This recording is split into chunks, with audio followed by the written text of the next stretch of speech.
Hi guys! Sa wakas nga nakalabas na nga rin kami ni Mahal. Guys, ang hirap mamili pag budget lang yung pera. Nag-grocery na nga rin kami dyan ng mga kailangan namin. Pag nagbakasyon tayo, Mahal, ano? Pag uwi natin, naka-gold tayo. Wow! Pag bumalik tayo dito, naka-rosaryo. After nga namin namili, pumunta nga kami sa pagupitan dahil nga yung buhok ni Mahal para nangang pugad ng lawin. Yes, sir. Wow!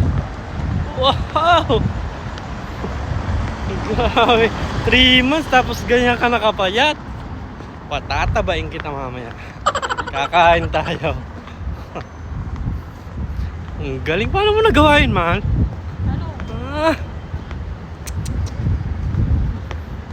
Believe na ako sa'yo yan. Oo, pumayat ka nga. Hindi nga, oo. Pawayat ako? Pambili ka naman ng pagkain, hindi ka?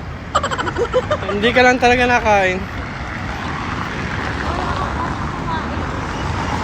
Habang nagpapagupit nga si Mahal, pumunta na nga rin ako dito sa padalahan dahil magpapapalit nga ako ng pera. Mababa nga yung palitan dito, kaya naman konti nga lang yung pinapalit namin. Hindi pa kami uuwi ha, nagpapalit lang kami ng pera.